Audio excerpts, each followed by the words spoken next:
Uncle Lee. I just wanted to let you know your father isn't well at all. You said your parents were dead. Uncle Lee? You lied to me?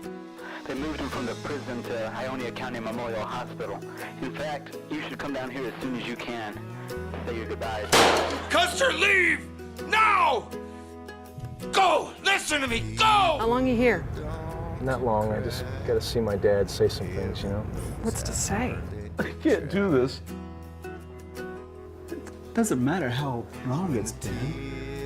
Your dad's gonna be happy to see you. We're not responsible for what your father did. Remember the fun we had. Remember the good times.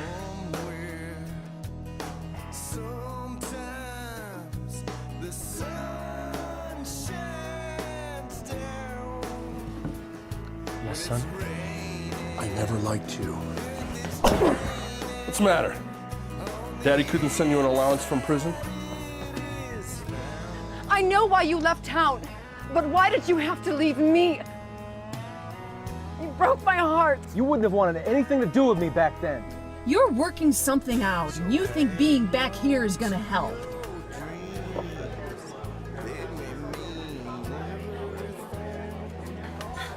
I never thought I'd see you again. What do you say we start over? I don't get that many chances. This time you'd start over with me. Stop it! Stop it, Pete! That's enough!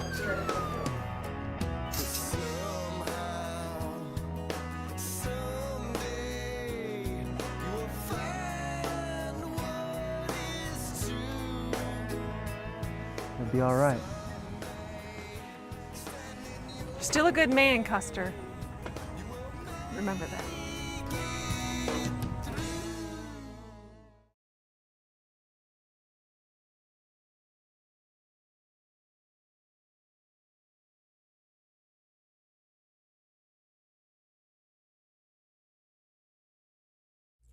Hello and welcome to Short Film Showcase. I'm Joe Johnson. You just saw a trailer from a new short film called Being Custer, and I have the producer and the cast here with me right now.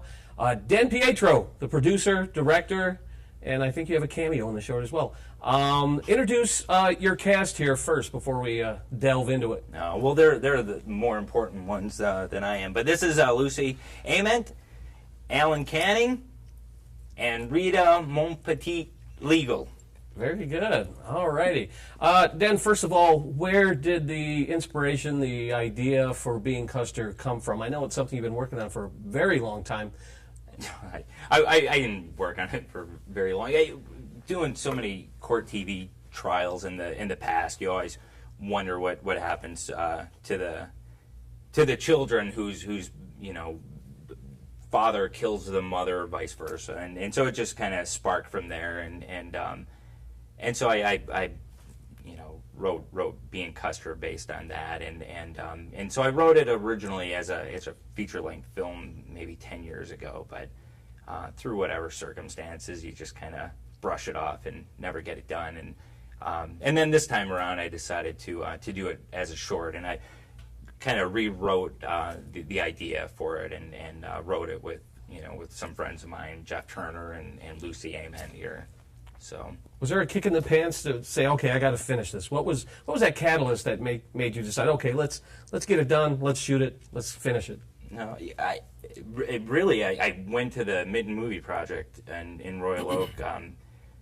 I think in April when we had a short film play there, Whippersnapper, which I made with Denver Roshan, 10 years ago, and that was the last time that I did a short film, and I thought, it's just a shame I've been kind of lazy and not doing what I got into this business for. And I've done documentaries and worked in broadcast stuff ever since then, but I wanted to kind of get back into my roots. And so...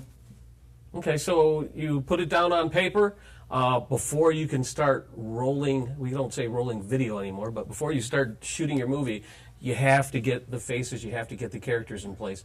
Describe the process of assembling your cast. Well, first of all, I started with the production crew, making sure that I had them in place, because without having them look good or sound good, it would have been pointless. So I had Paul Lenzi as director of photography, and Andre Holland doing audio, and Doug Susella doing gaffering, and Mike DeVito doing grip work. And once I knew they were in place, and I had some of the producers in line, then it was time to start getting a cast together. And a friend of mine, Denver, had recommended Alan after seeing his work, and I had known Alan for a number of years, and so in talking to him, I thought he could play Custer, but it was really Alan who cast the rest of the movie. You cast the rest of the movie. How did that work, Alan? Well, I mean, I do a lot of stage work, so I work with a lot of really good people. And Lucy and I had just done a version of Scarlet Pimpernel at Grosse Pointe. Rita and I have done a bunch of stuff, and she does a lot of stage work and directing and things around town. So I just I know a lot of people that do a lot of really great work, and she came in and just nailed the audition. I mean, she's just such a great actress, and just a jewel to work with. So yeah, I mean, just a lot of contacts. Lucy, talk about your character a little nutshell. What's your character like? My character kind of evolved a little bit. She and Custer were high school sweethearts. They were very much in love. And they took for granted that they were going to spend the rest of their lives together. And then this family calamity forced Custer, or motivated Custer, to leave town precipitously. He didn't tell anyone, and no one ever heard from him for years and years and years. So she was kind of left having to pick up the pieces of her life, very confused, heartbroken. And the film, it's not long enough to really suggest too much the state of her life, but we're kind of led to understand that she's probably not made the best choices in life and is not terribly happy. And when Custer comes into her life again, it's not long before they take to each other like ducks to water, so it kind of creates some problems. But Rita, you play a man in this movie, or at least your character started out as a man and sort of got rewritten. Talk about your character. Well, I was on the beach in Ohio when I got a call from my friend Alan saying that there was a part in this movie and it would be playing his best friend, and would I be interested? And then he divulged that they wanted to kind of make it a person of diversity, so Ray is a lesbian, and I was like, bring it on, let's do it. So it was a great role. I loved the character because it could show the relationship between a man and a woman, and there was no sexual tension between them, but it was just the friendship. But I could also lend a female's perspective to help him understand the problems that he could be encountering with losing the love of his life. So I think personally, having read the script, the first time and thinking of it as a man and then seeing it, with me as a woman, I think the best friend works better as a woman. I love Ray. Told you. Alan, of course, you play Custer. Was the scene with the Native Americans at the end, your big death scene, horrendous? The death scene took just so long. People learn to ride a horse and stuff. Yeah. That flight to Montana is so long, too. Now, talk about your character in being Custer. The character's really kind of a tortured soul. His father basically gets involved with some bad stuff, and there's some murder involved, and but he's pretty tortured. He leaves town on a drop of a hat, and comes back when he finds that his father's ailing and is probably going to expire, so he's got to make amends. And and when he comes back, he's got Sarah that he left. He still loves her. Now she's married, but that doesn't matter to Custer. But he doesn't know. He's just he doesn't know. No, he's a real tortured soul. Matter to Alan. Didn't hear a word you said. Yeah, he's a tortured soul, and it was a good challenge to try to have that angst and that sadness that the guy really experienced. And yeah, you have some pretty emotional scenes. As an actor, is it tough to whip up those emotions? Not really. No? No. Do you have a lot of Yeah, past to draw I got a from? lot- yeah, I had a lot of weirdness in growing up, and you know, I draw from a whole bunch of different stuff. But yeah, it was a great story. Dennis sent me the script, and I just loved it from the second I read it. I was, wow, this is great, man. I'm in. Whatever we want to do, I'm in. So I think what people will see too is that Alan had the challenge, which he really rose to the occasion, but he had the challenge of having to pace the emotional development of his character, shooting scenes out of sequence, and that can be very hard to do. So I was weird. Yeah, I was difficult, I mean yeah. I'm amazed at Alan's work. I mean, he not only carries the film so well, but the challenge of having to find this trajectory emotionally when you're filming the end last or in the center, it can be very difficult. what did we film first? The Giorgio's bridal shop. Right, was the right, first and that scene. was, you know, I had come back into town, and I went right to see her, and then I think we did some emotional stuff right after that. Yeah. I mean, it jumped right into. What's incredible is that, you know, no matter how many times we you know, did a take, you would conjure up the tears or emotion, whatever it called for, you know, each and every time. I don't know, the fourth and take, I was a bit tired. I know, but that's when tell ya. sometimes when we got the best performance from you. But yeah, you did an amazing job, and it's Thank such you. a hard movie to carry because you're in you're in every scene. So it makes it tough for an actor, and But it was you know, fun. thank God, you know, because the movie wouldn't have worked, you know, if you didn't have people that could act, and you know, you were all able to, you know, to perform and to do it so well, and you know, my role in this as a director was, you know, just to kind of show up, and you know, you guys did your own thing, and you know, and it's amazing, and I was so lucky to have, you know, all this talent surrounding me to help make me and my film look good, because really it didn't come from me, it came from Well, you know, all you the ran individuals. a really tight ship. You did. and You had some great guys working with you, Paul Lindsay, and what's what's Doug's last name? Susella. Fantastic. And they would be here right now, but Yeah. Paul's directing his movie right now as we speak. Just fantastic. I mean, they move so fast, and you'll see when you see the clips that everything just looks pretty. All right, let's take a look at a clip from Being Custer. A father will do anything, endure anything, to make his children happy, safe, whole. And when he's estranged from his children, what he craves most is reconciliation. And so that's why when we see God as our Father, we can understand why he's so eager to forgive us. So that's it? I just walk out and I'm forgiven? Well, that brings us back to your original observation about God's forgiveness being easy. God only forgives us when we're sorry, and sometimes being sorry is the hardest part. I wouldn't be here if I wasn't sorry. Feeling guilty is much different than being sorry. True remorse is always accompanied by action. Do you know what an act of contrition is?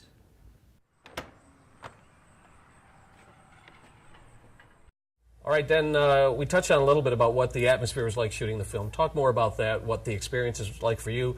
You filmed a majority of the movie, if not all of it, in Port Huron. Talk about the experience of shooting the film.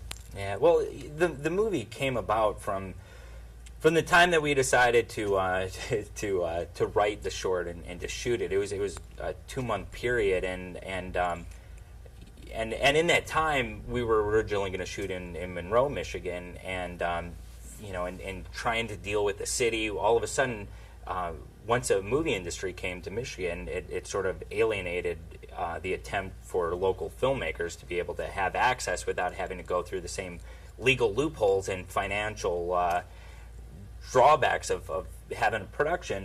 Monroe wanted to charge all these fees, and we weren't getting anywhere with them. And I had worked with the people from the Blue Water Film Festival in Port Huron a couple years ago. I had a documentary that I had made, won Audience Choice Award over there, and they were such a great people, and the film festival was you know, the best in Michigan, so I contacted them saying I've got this short film that I really would like to shoot in Port Huron if possible, and that sort of opened up the gates for us to come into Port Huron. The city manager, the mayor, the police department, everyone was on board and supportive. Whatever we needed, we were able to get, and we were just really lucky. And it was a really tough shooting schedule. We shot practically a 30-minute movie in 5 days. So it didn't leave us a lot of room for all the locations that we had secured. But luckily, Paul and Doug and Mike DeVito, we all used to work together at Katie and Video Works, and so we would do network stuff when they came into town or sent us out of town. And so we were used to having to set up really quickly and make it look good and kind of the run and gun E&G stuff. And so if you give them, they of course complain. Yeah, it's not enough time. But I knew they'd be able to pull it off. If you give them 10 hours, they're going to spend 10 hours. But if you give them an hour to light it, they're going to do almost as good of a job. And they hustled their butts off as everyone in the film did. It was such a tight shooting schedule, and it was a completely ambitious movie to shoot in that time. So everyone drove an hour and a half to Port Huron, worked 12 hours, and drove back. And luckily they all volunteered to do it. And again, it was just. Does that mean the paycheck's not in the mail? You guys got paid by craft services. That's right. We did a lot of Cheetos and pop. Yeah. Did you face any obstacles? Anything come to mind? Any stories you want to share about your experience on the film? Well, I'll just remember the scene outside the house, the Custer and Sarah fight scene, when we literally would have to wait for the sun to come out from the clouds. I mean, we had filmed a portion of it with sunny skies. And then it kind of just became overcast, and so we would just wait for the sun, and then we would act real quick, and then it would go behind the clouds, and we'd just wait, and then we'd act again, and I mean, there are a fair amount of outside shots. I mean, there are a fair amount of scenes that take place outside, and you just those inconsistencies in the weather. Oh, it was not hot. It was so relative. Are you kidding me? All the fight scenes. You had to wear jeans on top of it, right? And boots. Right. Oh, you appreciate the Hollywood sound stage where you have control over all that. Absolutely, absolutely. Diet Coke. Right. I was shooting something not too long ago in a parking lot, and we had to keep stopping because trucks kept driving through the scene. Yeah, it's the same I thing. want a closed lot. I want a closed. Except for we had boats. We were We had cars, and in Port Huron, I don't think they have a mechanic because no one had a working muffler. We were outside the municipal building, and Den had to stop filming every 5 minutes because this thunderous. Isn't there a Midas in town anywhere? Right. Sound. I stopped traffic at one point because I was just tired of it, and I knew they needed to finish a scene, so I just walked over while they were filming and just dropped my purse in the middle of the road, and it was stopping a funeral procession. So. Oh. But I knew, I was That's like, okay, dedication. and are they walking? They're almost to the door, okay, and they're almost going to wrap that scene. So yeah. Someone's at home watching this going, that was the one! Exactly. Oh, that's funny. Rita wore so many hats in the movie. She really was kind of MVP for everything. She did makeup. She acted as Ray. She did help with the script continuity. She helped with props. She helped with blood. Boom. I recruited one of the police corralled officers. rubberneckers who would. It was fun. There's kind of if you can't beat them, join them mentality. Yes. Where if the people in the back of your scene are just not cooperating or they won't move, you tell them they're going to be extras and then you place them outside the frame. So they're doing their thing, thinking that they're going to be in the movie, and they're you can't even see them. And there's a group from Ohio that's going to be waiting to see their big moment, and they're just off. All right, you brought another clip. Describe this clip. This is going to be a clip between, I guess this one will be Custer and Ray. They're one of your big scenes. starting to talk, and Ray's starting to figure out what's going on here. All right, let's take a look at another clip from Being Custer. You all right? Listen, I meant it when I told you to leave Sarah alone. What does that mean? Come on. You didn't come back here to fix things with her. You didn't come back here to fix things with me. I came here to see you guys. I know, and you're lying. You're working something out, and you think being back here is gonna help. Thing is, when you've made up your mind, whatever it is, He'll leave. You know, I expected more compassion from you guys. I mean, my dad's dying and you guys are giving me crap? If your father's dying, what are you doing here? From the time we were 8 until the night you skipped town, it was always you and me, man. We were like family. And with Sarah, I've never seen two people more into each other than you two. You had it all laid out. You stole her dreams when you left, man. Come on, let's take a drive.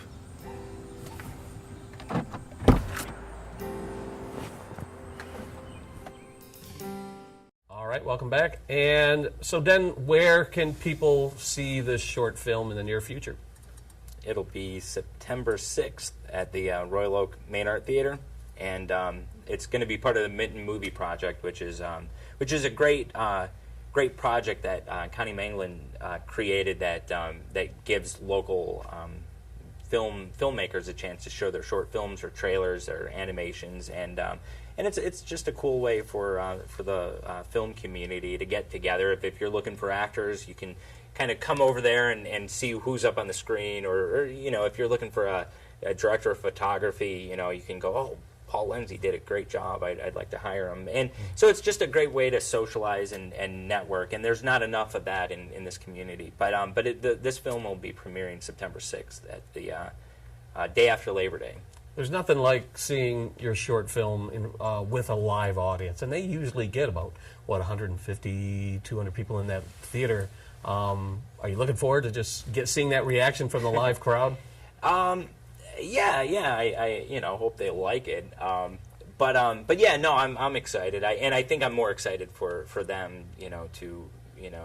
to have that chance. We're like giddy. Ready to go. Have you experienced anything like that before, like watching yourself on screen with a live audience? Never. No. Just live stage is probably the closest. Oh, that's true. You get that immediate gratification on stage from laughter or applause. Right. Yeah, great. We can't leave without Lucy's clip. Oh, that's right. Yeah. So this is Custer and Sarah having a choice of words outside of her house. Okay. Let's take a look at this clip from Being Custer.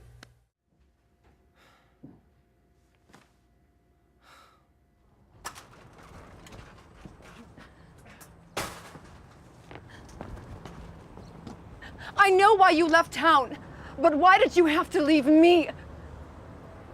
You broke my heart. You wouldn't have wanted anything to do with me back then. You never gave me a choice. Really, you can't be here. Well, can I call you sometime? No, I don't know. So now you want to call me? You know, in all this time talking, you haven't said a thing. What do you mean? I'm trying to open up here. What the hell? Paige. Where are your clothes? Paige, he's a friend. He just stopped by. Oh, he's a friend, Sarah? What were you doing with him? She just came to the door like that, man. I wasn't talking to you. Paige. Where's your ring? Wait. You're married? Custer, please leave. This is between my husband and me. Come on, you're making a scene. She's making a scene? Paige, stop it! Stop it! Stop it! All right, welcome back. And so finally, each of you said you have acting experience, right? But that's not necessarily your full-time job, right? So let's start with you, Lucy. What do you do during the day, and how do you incorporate acting into your life? Well, I'm a freelance writer, journalist, editor. Just moved. I'm a Grosse Pointe native. I just moved back to the area. I spent the last 10 years in Washington, D.C., and just moved back to kind of be part of the Renaissance in Detroit, and I'm starting a master's degree at Wayne State University. And I actually am just kind of a dabbler in acting. I have one other acting credit to my name, which was the production of the Scarlet Pimpernel this spring at the Grosse Pointe Theater. So you'd never know it. I'm very pleased that they took a chance on a novice, and I'm very happy that I was part of the project. Are you going to pursue more opportunities? Sure. Especially if these two are in it. Yeah. This will be the new local Rat Pack. Alan, what do you do? And well, I do a fair amount of acting, but I own and operate a video production company in the Bloomfield area, and we do a lot of movie work. We do trailers and featurettes and that kind of thing. We do a lot of broadcast commercials and 3D animation and motion graphics and all the above. So that's my day, all day. Doing that, and then I do as much theater as I can possibly do, which it's nice to own your own company. You can kind of put your own schedule on the map, and take time to do this kind of stuff. So And if viewers love Alan, they can see him coming up? yes, I've got another play that I'm in. It's called The 39 Steps, and it's at St. Dunstan's Theater. It opens October 14th, I believe. And funny. And he does he say actually so. just finished putting together the behind-the-scenes stuff for the new. Oh, The Walking Dead. Yeah, we did a ton of that kind of stuff. And, So what's that going to be, like a 4-disc box set or I'm something not sure. like that? I'm not sure how they're going to do that, but there's a lot of extras on the re-release, and then of course season 2 coming up. We're Yeah, gonna do that's a a lot great of stuff series. too, so that should be pretty cool. Rita, what do you do during the day? And I own my own spa called the Green Room Spa, and I just recently launched my own skincare line called One. Stands for Organic Natural Essential, and it's an all-organic line. So that kind of keeps me busy, and that's kind of how I started out helping them with the makeup, and then they found out I acted, and I think it all just sort of fell into place. do you want to continue to pursue acting, or? This was such a blast. It was such a blast. I've done theater forever, and you know, if I'm going to do theater for free, why not do film for free? I mean, this was it was Keep on talking about the free thing. I would like to, yeah. But it was an outstanding experience with a really, really talented group of people. Yeah. I was really fortunate to just luck into this. So thank you, Alan. Yeah, it's nice to see people do it for the love of it. Dan, what's next for you? You're working on your next script. Have you thought that far in advance? No. I'm just going to try to. We need to try to get our documentary Freezer Geezers: The Ageless Wonders distributed right now. So I need to. I had to pause for a divorce, and so now that I didn't want. That'll be your next script. Yeah. So that's. It's been written before. Now I'm going to start thinking what I'm talking about. Being Custer 2? That's right. The Wrath of Custer. Custer's Revenge. Yeah. All right. Bride of well, Custer. thanks everybody for being here today. Thank you so And, much. Thank you. I've seen a rough cut of the movie, but I'm looking forward to seeing the finished product. And Us too. And we're going to leave you with the trailer once again, and hope to see you on September 6th at the Main Art Theater in Royal Oak for the premiere of Being Custer. Thanks for watching Short Film Showcase. We'll see you next time. Custer, this is your Uncle Lee. I just wanted to let you know your father isn't well at all. You said your parents were dead. Uncle Lee? You lied to me? They moved him from the prison to Ionia County Memorial Hospital. In fact, you should come down here as soon as you can. Say your goodbyes. Custer, leave! Now! Go! Listen to me! Go! How long are you here? Not long. I just got to see my dad say some things, you know. What's to say? I can't do this. Doesn't matter how wrong it's been. Your dad's gonna be happy to see you. We're not responsible for what your father did. Remember the fun we had. Remember the good times.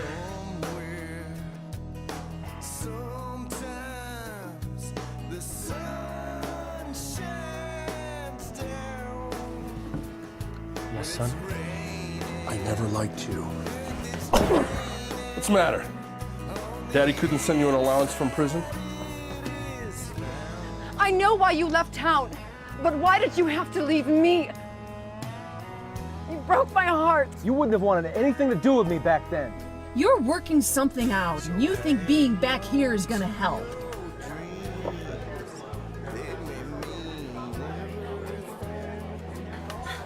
I never thought I'd see you again. What do you say we start over? I don't get that many chances. This time you'd start over with me. Stop it! Stop it, Pete! That's enough!